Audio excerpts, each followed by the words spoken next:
Welcome to our little show, where the wild ideas flow. We plant the seeds in dusty ground, watch them rise without a sound. Marketing dreams, tech extremes, AI's the spark behind the beams. Tales from the dirt road, where the whispers turn bold. Stories twist and stories grow. Where will our story go?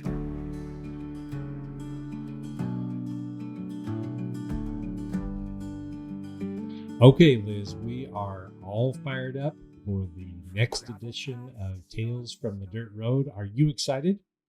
I'm here. I'm ready. Locked and loaded. Well, I am too, Liz.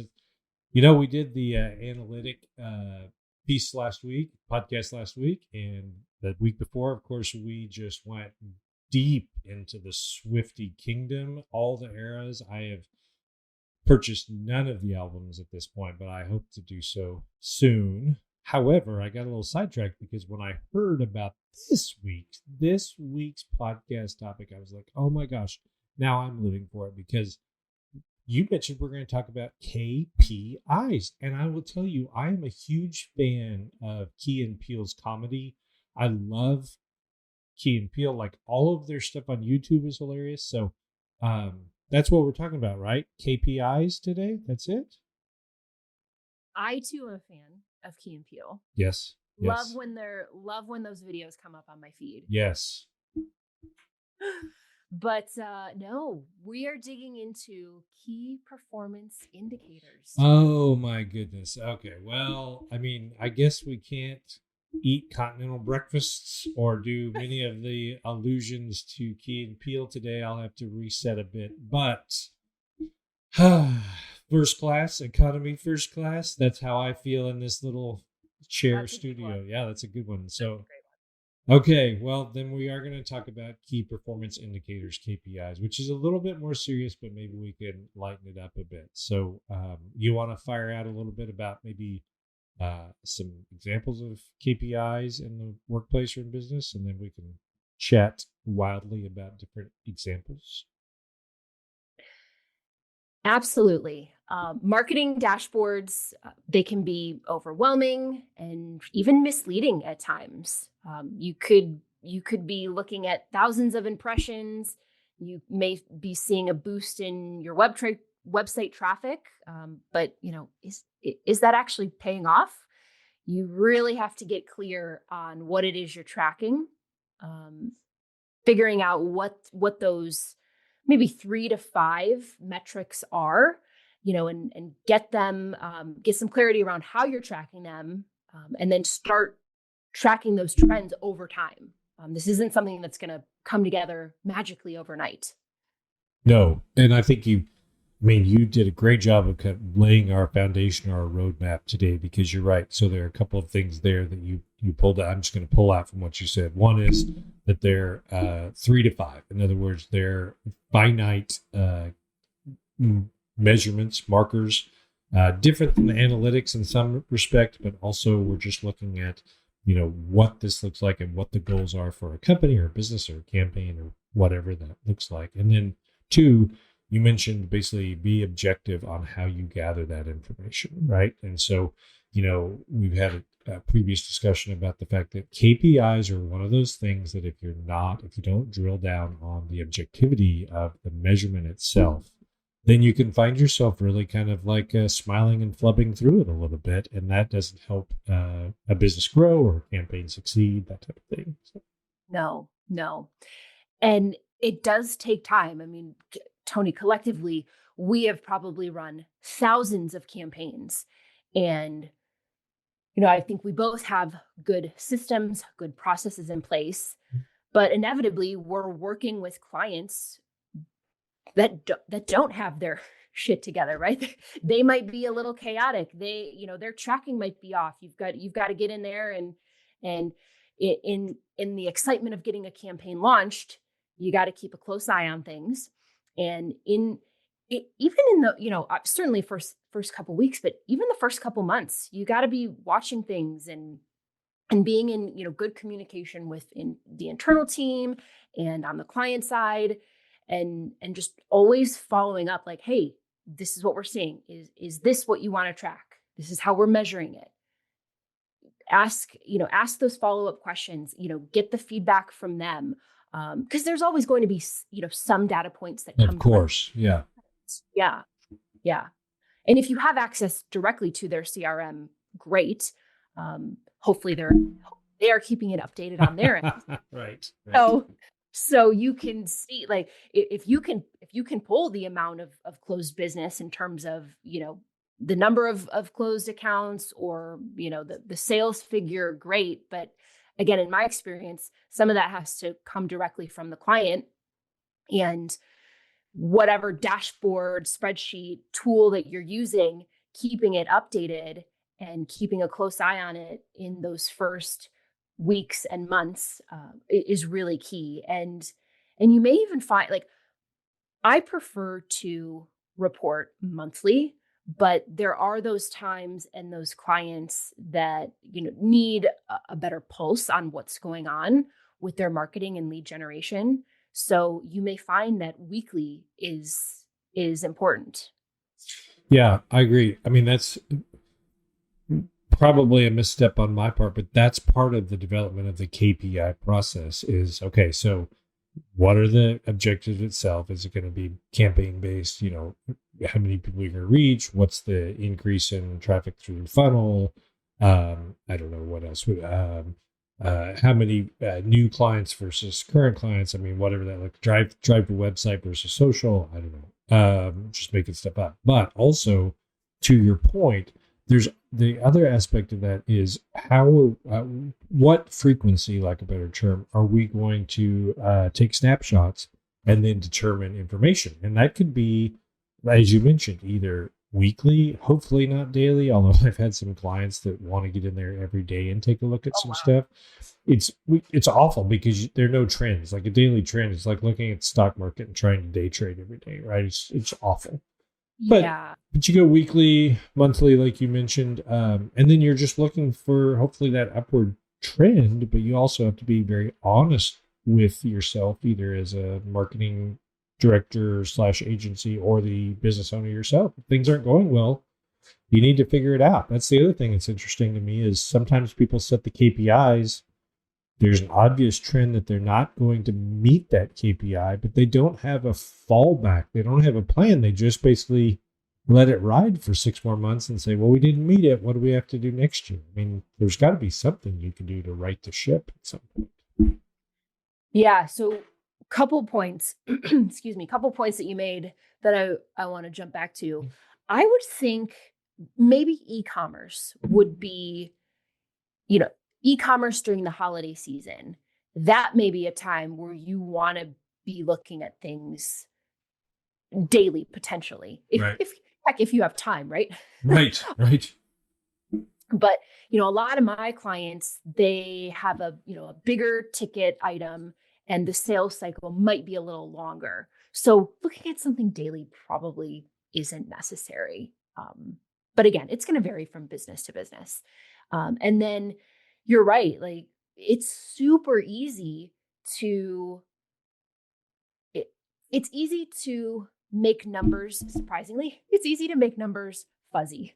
Like, oh, we're hitting this metric, right? Or I'm trying to think of a good example, right? Like, yeah, like we're having all of these great conversations, and let's see how it translates into closed business. I mean, that's very fuzzy. You're probably missing a step in between there in the sales cycle, in that buyer's journey.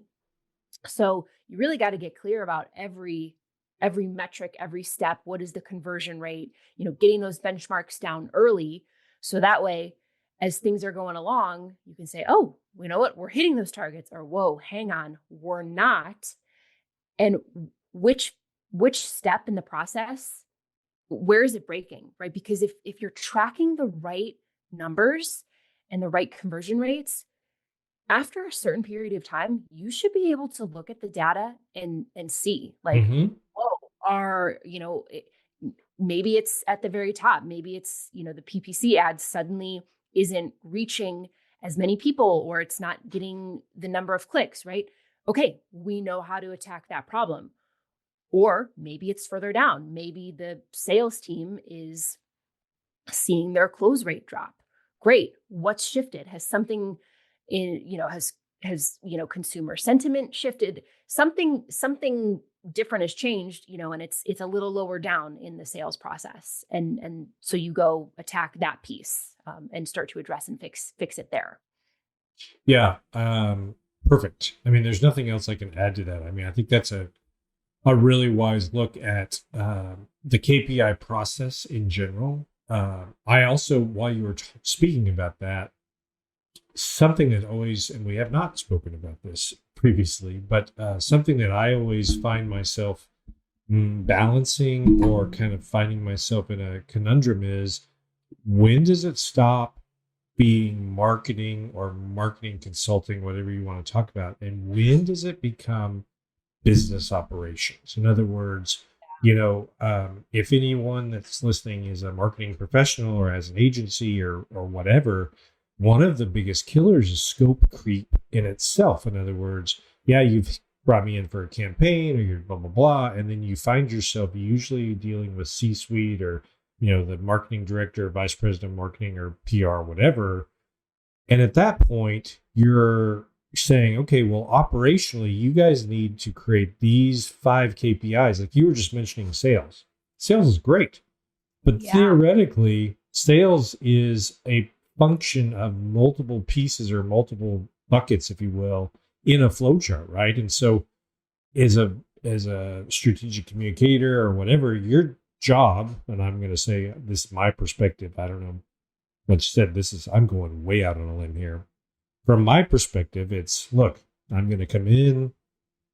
We're going to talk about who your audience is, do some research there if you don't know, identify past trends, then look forward at, what are the best vehicles to reach those folks? What's the correct message to reach those folks? We do A/B testing, rinse, repeat, and then work through it. And hopefully that pushes lead generation, like a better term, toward that next box, which you're talking about, which is the sales cycle. And then we pick up basically on the back end where it's like, okay, well, now you have a problem because you can't close the back door. Those people aren't closing. So we're going to create drip campaigns or whatever we have to do to kind of re-engage those people to see if we can move a portion of them back to the front of the funnel, right?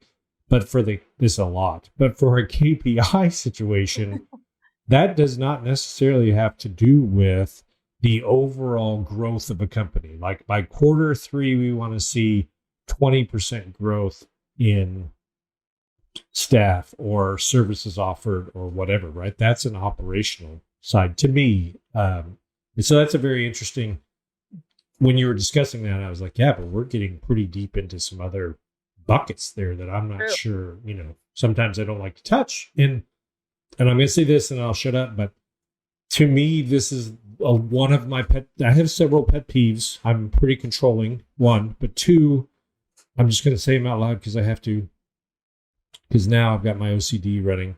There's no such thing as first annual. It's inaugural. So anything after that, it can be an annual. That's one pet peeve. 2 is, yes, toward and towards are acceptable, but toward is right. So use toward. 3, sales is not marketing. So I run into people all the time. They're like, oh, you're marketing. How long have you been doing sales or whatever? I love real estate agents, but they messed it up for us all because they have basically slapped their face on the business cards and said they're going to market your house. And what they're doing is they're putting some ads, so they're advertising for your house, and then they're showing people your house. Not necessarily marketing per se. So that's my pet peeve is you're in marketing, but you're doing sales. So I'll shut up now. Someone else smarter, such as yourself, should continue this conversation. So I agree with your 3 pet peeves. Love those. And you're absolutely right. This came up in a recent discussion I was having with one of my business advisory groups. And I shared with them, I said, I've I've actually only ever had one client who could, in any semblance, uh, could articulate what a qualified lead was to him. And I'll admit, I probably need to get a little stricter about this with a lot of my accounts.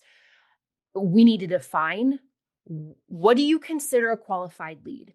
And that may be more than one conversation, because there may be some education that needs to take place, because let's be honest, most people just want to be order takers. Right. They Right. don't, they don't want to do any of the nurturing that is involved with closing a sale, right? So we need to define what that qualified lead is. And then, yeah, technically that's where my job, at least temporarily, that's where it stops. That's where it's handed off to you, the business owner, or the internal sales team. You got to do your bit. Um, Now, yes, there are some things we could do to help with that, right? We can do, nurturing campaigns. We can make sure you have the right collateral and, articles and stories. Sure, yeah, but that's not what this conversation is. We're talking about KPIs, in the early stages of that funnel. So yeah, I've got to get better at this, and I would encourage anyone who's in an agency to have that conversation with their clients. What is a qualified lead for you? Great. Let's figure out what we need to do to get you qualified leads. And again, what data points are we tracking to get there? Yeah. I mean, that is the, God, I can't, you bring up such great points. Like, I'm like, oh, I totally should have thought about that. But you're totally right, because, if you walk in, I have no scientific data to prove this, but if you walk into 100 businesses and you ask all of them, store owners, whatever they are, who is your, audience? Like, who is your ideal client? I guarantee that after a cup of coffee, 90% of those people, 90 out of 100, will say breathing cash in the bank. Like, that's all they want, right? They just want their money. And the reality is, and we say it, I've said it, I don't know if you're guilty of this, but I will say, like, oh, well, those people, I want to get to where I don't have to take every client. Like, those people aren't my client. And you get to a point and you're like, well, yeah, but what's the transverse of that conversation? So who is your client, right? And that's where you drop off the cliff, to your point, because if you don't know who your ideal client is, then you don't know who you should be targeting / messaging to, which means you don't know how to get to your message. So you've got a box of widgets and you don't know who wants them.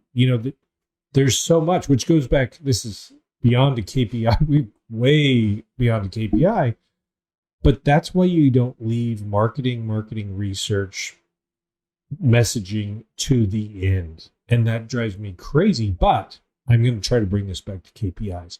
But that's why you integrate your KPIs with that whole process, because if you don't have 3 to 5 quarterly, annual KPIs that have something to do with growth, that don't have something to do with expansion, that's going to include marketing research, messaging, all of the things we're talking about. So I would suggest being part of that conversation when KPIs are being brought around. So Yeah, absolutely. It's funny because I reached out to another connection of mine. She mentioned she was, she was hiring basically like an appointment setting company. That's for her funnel. That's where she was having some pain. And I followed back up with her and I said, hey, how did it go? Was it a success? And she's like, well, I mean, lots of things to learn. But I think her big takeaway was that, the lists that they were targeting weren't quite right. And I was like, yeah, you know what? It all comes back to the who. yeah. Who are you targeting? And I know this woman very well. I know that she has a lot of clarity on who her target market is. So then I think it becomes, all right, how do we refine this list generation process to better reach the right market? Yeah. Yeah.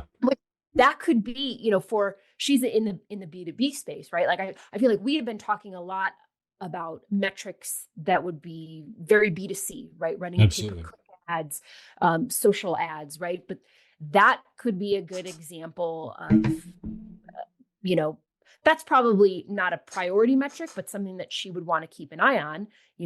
She does have clarity around who her target market is. So how does that list generation process get refined to ensure that, I mean, I'm going to make up numbers, right? That they're, from the list generation, they've got, 10 fairly qualified prospects that they're reaching out to. And then they do that outreach, have the conversations, see how many of those were meaningful conversations, and then, moving them down through the funnel. Yeah. Yeah. And you're right. We have been talking a lot about B and C, at least the tactic side. I would argue that the strategies to what we were talking about would be applicable to Yeah. anything. I mean, I think we've talked about this before, but I have this last week or 2 weeks ago, you said something about all decisions were made out of either fear or love, which love or fear. I loved it. I was like, okay, my thing has always been, they teach you everything you need to know in kindergarten. In other words, it's like, be nice to others, share when you need to share, like, don't be, a bully or whatever, right? Don't pee in your pants, all those really important things. And I feel like it's kind of the same. And of course, my background is more cut in politics than it is mass comm, but it's political communications. And the reality is, it's the same 101. The first question you always should ask yourself is, who is your audience for this, right? And if it's a B2B situation, pay-per-click, as you mentioned, is probably not the thing. It may be that, God forbid, I would hate this, but there are 3 giant trade shows and everyone's going to be at that trade show. And so you should just like kill it at that trade show. And that may be, a badass booth. It may be, trying to obtain event list. It may be that you geofence the location itself with retargeting pixels. Like, there's so many other things to do. So it's just one of those deals where you just have to look and see. Once again, the first thing they teach you is, who is your audience? That's the first question you always have to ask. So, and I think that's what the KPI is. What is the point? Like, what is the point of this business? Where do you want to be in 6 months to a year, kind of thing, 4 quarters or whatever? So Start with objectives, not necessarily metrics, and then the metrics should flow from those objectives. That is perfect. And on that note, Liz, I think we're going to wrap up, because right there, I was looking for a KPI that was something succinct, intelligent, and perfect. And I knew it was going to come from you, Liz. I knew you were the one that's going to do that for us. But that gets us down the road, creates another tale for us to discuss. And hopefully in the coming weeks, we'll talk about ROI and some other things that we've touched on today. So, Liz, thank you so much for an amazing conversation this week. Oh, of course. Always good to catch up. All right. Well, we hope that we'll see everyone next week as we drop a new episode of Tales from the Dirt Road. Thanks for listening. See you soon. To starlit skies, we chase the sparks with open eyes. The future hums in the air tonight. Every step feels like first light. Will it bend like a willow or roar like a stream?